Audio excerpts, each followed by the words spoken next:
Hello dear friends, this is dear Harry. और अब हम देखते हैं कि मार्केट में आज हमें क्या क्या मूवमेंट्स मिले और किस तरीके से जो स्टॉक्स हमने रिकमेंड किए थे उन्होंने मूव किया और हमें क्या टारगेट्स मिले। तो सबसे पहले देखिए बैंक निफ्टी की, आप देख सकते हैं कि ओपनिंग ज़रूर अप में हुई लेकिन मूवमेंट डाउन साइड की ही रही और एक रेड कैंडल बनी है। आरएसआई आप देख सकते हैं कि 60 से नीचे ही रहा है डेली टाइम फ्रेम पे। आवली टाइम फ्रेम पे अगर आप देखेंगे तो इसने ज़्यादा अच्छा मूव नहीं किया, एक जोन में ही रहा। हो सकता है ऑप्शन में आपको अच्छा मूवमेंट इसमें मिल गया हो, लेकिन ये देखिए आवली टाइम फ्रेम में पूरा जोन में ही रहा है, सिर्फ विक लगाकर, और ज़्यादा अच्छी मूवमेंट नहीं हुई है। अब हम देख लेते हैं कि जिन स्टॉक्स को हमने रिकमेंड किया था उनमें क्या मूवमेंट हुई है। तो सबसे पहले हमने एक जो BTS ट्रेड लिया था HDFC बैंक में। अब आप HDFC बैंक में देख सकते हैं, मैंने आपको बताया था कि कैंडल कन्फर्मेशन वहाँ पर नहीं हुआ था बिकॉज थोड़ा रिजेक्शन प्राइस ने लिया और एक डाउन की कैंडल बना दी थी, लेकिन आज गैप अप ओपनिंग हुई और हमें बहुत अच्छा टारगेट मिला। मॉर्निंग में ही हमने इसको एग्जिट कर दिया क्योंकि इतना ज़्यादा गैप अप होने के बाद एक चांस था कि वो डाउन साइड की ही मूवमेंट करेगा, इसलिए हमने इसे एग्जिट कर दिया था। तो अगले टाइम फ्रेम पर देख लेते कि हमें इसमें क्या टारगेट अचीव हुआ। मैंने आपको कल दिखाया था कि इसमें लास्ट में जो कैंडल बन रही थी जिसपे मेरी एंट्री हुई थी उसमें प्राइस ने रिजेक्शन ले ली और फिर ये देखिए RSI यहाँ पर 60 के ऊपर ही बंद हुआ था कल, लेकिन इस कैंडल में प्राइस ने रिजेक्शन लेकर वापस डाउन आ गया था। तो मैंने आपको बताया था कि 1613 से थोड़ा सा ऊपर मेरी एंट्री हुई और मेरा SL जो है वो 1609 के थोड़ा नीचे है। अब ये देखिए प्राइस ने गैप अप ओपन किया और इसने मुझे एंट्री का एग्जिट का पूरा मौका दिया। मेरा टारगेट ऑब्वियसली मैंने आपको कहा था कि पहला यही रहेगा। देखते हैं कि मार्केट कहाँ ओपन होती है। तो देखिए मार्केट गैप अप ओपन हुई और इसी हाई तक गई। तो दूसरा कंफर्मेशन एग्जिट करने का ये भी हो गया कि इसी हाई तक ओपन हुई है, इट मीन्स ये नीचे आ सकती है, यहीं से ये एक रेजिस्टेंस का काम कर सकता है क्योंकि इतना गैप अप ओपन हुआ है। तो यहाँ पर फिर देखिए 15 मिनट के टाइम फ्रेम पे चलते हैं कि हमें एग्जिट आराम से मिला या नहीं। ये देखिए पूरी कैंडल 15 मिनट की इतनी बड़ी बनी है, तो हम इसमें कहीं भी एग्जिट कर सकते थे। अब हम चलते हैं 5 मिनट के टाइम फ्रेम पे, ये देखने के लिए कि एग्जिट हम इजीली कर सकते थे या नहीं। ये देखिए ओपन हुआ, हमें एक हिंट मिल गया कि इतना गैप अप हो रहा है और फिर हम एग्जिट कहाँ करें। तो ये देखिए थोड़ा ऊपर गया और फिर वापस नीचे आना शुरू हुआ है। तो ये देखिए मेरा जो एग्जिट हुआ वो हो गया था 1624 के आसपास कुछ पॉइंट समथिंग पे। तो यहाँ पर मुझे एक अच्छा टारगेट इसमें मिल गया BTST में।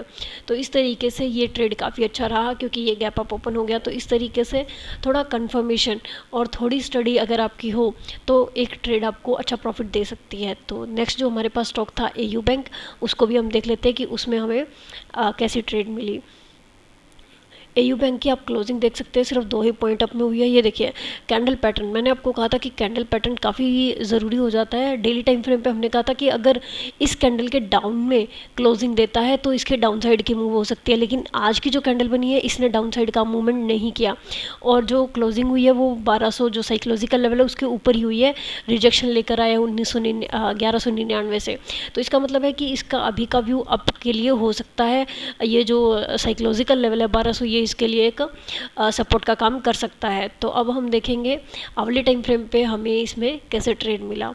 ये देखिए थोड़ा बड़ा कर लेते हैं इसको ताकि अच्छे से समझ में आ जाए। देखिए गैप अप ओपन हुआ, सेम कंडीशन जैसा कि HDFC में हुआ।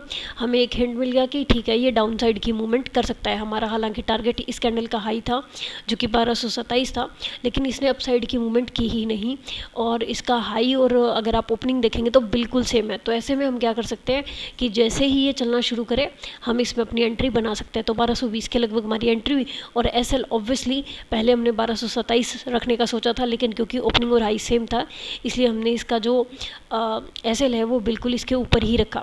उसके बाद इसने डाउन आना शुरू किया और एक अच्छा टारगेट हमें यहाँ पर मिल रहा था। तो पहला टारगेट हमारा क्योंकि साइकोलॉजिकल लेवल 1200 है तो वही हो जाता है। तो जैसे ही इसने 1200 के पास आकर क्लोजिंग देनी शुरू की, ये देखिए यहाँ पर इस कैंडल का लो अगर आप देखेंगे तो 1201 है और नेक्स्ट कैंडल का लो अगर आप देखेंगे तो 1202 है। तो 1202 पर हमने इसको एग्जिट कर दिया था। तो इस तरीके से AU बैंक ने भी हमें अच्छी मूवमेंट दी है। अब यहाँ पर AU बैंक का जो मूवमेंट हो रहा है वो हमें समझना थोड़ा ज़रूरी है कि ये किस तरफ की मूवमेंट अभी कर सकता है। अभी ये 1200 के नीचे क्लोज़ नहीं कर रहा, अगर 1200 के नीचे क्लोज़ कर देगा तो ये डाउन साइड की मूवमेंट कर सकता है और यहाँ तक लाइक हम मान के चलेंगे कि पहला जो ये रेजिस्टेंस यहाँ इस एरिया में काम कर रहा है यहाँ तक आ सकता है। और अगर ये 1200 के लेवल पे सस्टेन करता है तो ये कब तक सस्टेन करता है, हो सकता है ये यहीं कंसोलिडेट करे क्योंकि जो कैंडल पैटर्न बन रहा है ये काफ़ी रेयर है कि ऐसा पैटर्न बने और यहीं पर कंसोलिडेट करे ये। और अगर ये कंसोलिडेट नहीं करता तो यहीं पर सपोर्ट लेकर फिर एक अच्छे मोमेंटम के साथ जैसे ही RSI 60 क्रॉस करता है, फिर ये हमें जो इसका हाई लगा है 1250 के समथिंग का, वहाँ तक हमें मूवमेंट दिखा सकता है, जो कि पहले भी एक रेजिस्टेंस है, यहाँ पर ये चेक कर चुका है इसको। तो इस तरीके से हमें AU बैंक में मूवमेंट देखने को मिल सकती है डेली टाइम फ्रेम पे। अब हम चलते हैं कि कल हम किन स्टॉक्स को देख सकते हैं। सबसे पहले AU बैंक ही हमारी लिस्ट में शामिल है, क्योंकि आवरली टाइम फ्रेम पर अगर हम देखें इसको तो आप देख सकते हैं कि लास्ट में आकर जो कैंडल्स है वो बिल्कुल डोजी टाइप बनी है, बहुत ही छोटी छोटी कैंडल्स हैं।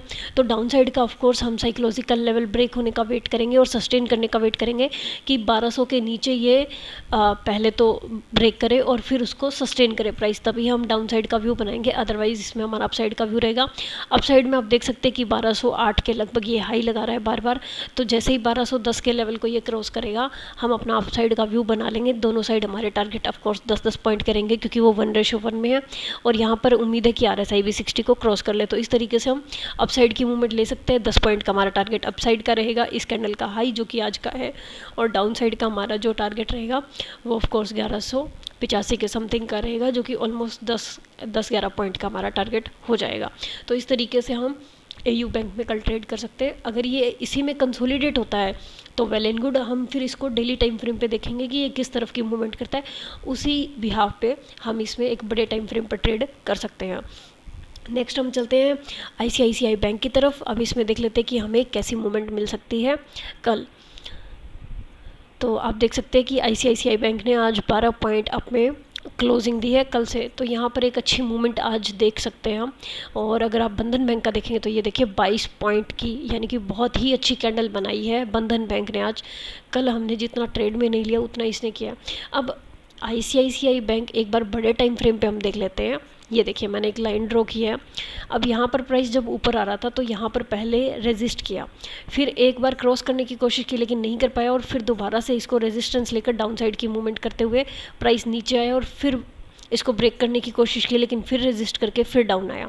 यहाँ पर तीसरी बार फिर रेजिस्ट किया है, चौथी बार कहेंगे, पहली बार, दूसरी बार, तीसरी बार और चौथी बार यहाँ पर फिर रेजिस्ट किया। उसके बाद जब इसने इसको क्रॉस किया तो यहाँ पर एक सपोर्ट का काम किया और फिर अप साइड में मूवमेंट देकर फिर एक सपोर्ट का काम किया और अब फिर एक सपोर्ट का काम कर रहा है। तो अब देखिए अगर ये अपने इस लेवल को ब्रेक करता है तो ये अपसाइड की हमें मूवमेंट दे देगा। ये आप मान के चलिए कि लगभग 705 से 6 के लगभग का प्राइस है। तो यहाँ पर जैसे ये इसको ब्रेक करके सस्टेन करेगा ये अपसाइड की मूवमेंट हमें दे देगा और वापस अपने हाइक को ब्रेक करने के लिए जा सकता है।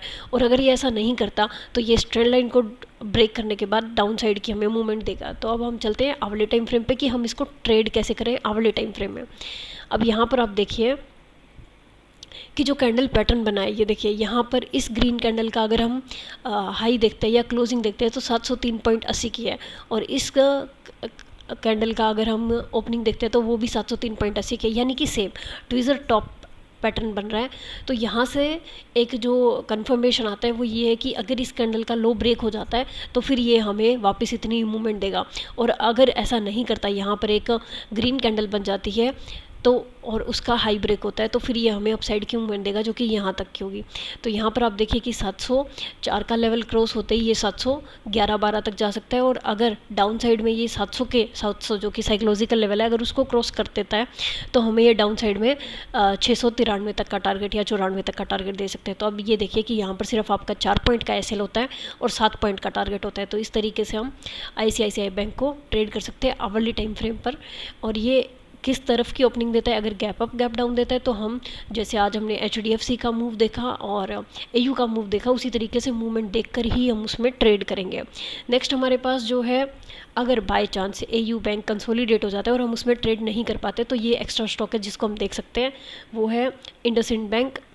अब इंडसइंड बैंक में काफ़ी अच्छी मूवमेंट हुई है, आप देख सकते हैं कि 34 पॉइंट अप की मूवमेंट दी है कल की क्लोजिंग से, और जो कैंडल पैटर्न बन रहे हैं वो इसी तरीके से इसी जोन में बन रहे हैं, इस प्राइस के बीच में। यहाँ पर एक बहुत अच्छा रेजिस्ट किया और फिर उसी के आसपास आकर यहाँ पर फिर से एक हाई लगाया, और अब हमें देखना है कि ये किस तरफ की मूवमेंट देता है। आप देख सकते हैं कि RSI 62 है। हम देख लेते हैं कि इसमें अपना BTST सेटअप फॉलो हुआ, यानी ये देखिए BTST सेटअप हमारा होते होते रह गया। यहाँ पर हमारा BTST सेटअप, अगर ये यहाँ पर ये ग्रीन कैंडल बन जाती तो हमारा BTST सेटअप यहाँ पर फॉलो हो जाता और हम शायद BTST ले लेते। इसका एक और चीज़ भी मैं आपको यहाँ पर शो कर सकती हूँ जिसमें आपको पता चलेगा कि BTST ट्रेड कैसे एग्जीक्यूट नहीं होता। देखिए 15 मिनट के टाइम फ्रेम पे हमें कैंडल कंफर्मेशन नहीं मिल रहा है कि हम BTST ट्रेड ले कहीं भी, और आवरली में जब ये रेड कैंडल बन चुके हैं तो हमें ज़्यादा कंफर्म हो गया है। तो इस तरीके से आप BTST गलत ट्रेड लेने से भी बच सकते हैं। अब यहाँ पर देखिए कि क्या सिनेरियो बन रहा है। ये देखिए, ये इस तरीके से एक शेप बन रही है। अब अगर ये इस कैंडल का लो ब्रेक होता है, जो हमारे पास ये रेड कैंडल है, अगर इस कैंडल का लो ब्रेक हो जाता है तो हमें उम्मीद है कि ये अपना एम पैटर्न पूरा कर देगा, यानी कि यहाँ तक आने के यहाँ तक आने के चांसेस है। मे बी कल नहीं आए लेकिन परसों तक आ सकता है, मंगलवार तक आ सकता है। तो हम देखेंगे कि ये कब तक ऐसा करता है। और उसके बाद अगर हम देखें तो हाँ, तो अगर ये इस रेड कैंडल का हाई ब्रेक करते हैं तो पहले का टारगेट हमारा यही रहेगा 1185 का। और उसके बाद में फिर ये पहले हम देख लेते हैं और कोई टारगेट है क्या। ये देखिए यहाँ पर और कोई भी टारगेट हमें नहीं मिल रहा है, तो हम 1:1 का टारगेट या 1:2 का इस तरीके से टारगेट रखते हुए ही चलेंगे, ज़्यादा बड़े के लिए नहीं जाएंगे, क्योंकि अभी नहीं पता कि ये कितना हाई लगाएगा। और अगर हम ट्रेंड लाइन भी देखें तो ऑलमोस्ट इस तरीके से हम एक लाइन ड्रॉ कर सकते हैं। थोड़ा अप में ही करेंगे बिकॉज पॉइंट्स जो है वो यहीं तक आ रहे हैं। ये देखिए इस तरीके से। तो यहाँ पर अगर प्राइस रुका है तो अब हम या तो इस एम शेप का वेट करेंगे कि ये कंप्लीट हो जाए ताकि पैटर्न पूरा हमारे पास आ जाए, और अगर ऐसा नहीं होता, इसका हाई ब्रेक होता है, तो हमें अपसाइड की मूवमेंट मिल सकती है, क्योंकि RSI 60 को क्रॉस कर देगा। और अगर आप डाउन साइड के मूवमेंट के लिए एक और भी हम यहाँ पर आपको हिंट देना चाहेंगे, जो कि है RSI डाइवर्जेंस। ये देखिए प्राइस हाई गया लेकिन RSI जो है वो डाउन आया है, तो हमारे पास एक ये डाइवर्जेंस कंफर्मेशन भी है कि प्राइस डाउन आ सकता है। तो जैसे ही कैंडल कंफर्मेशन हमें कल मिलती है, हम डाउन साइड की मूव लेने का इसमें कोशिश करेंगे। तो आज के लिए इतना ही फ्रेंड्स, मिलते हैं नेक्स्ट वीडियो में। Thank you so much.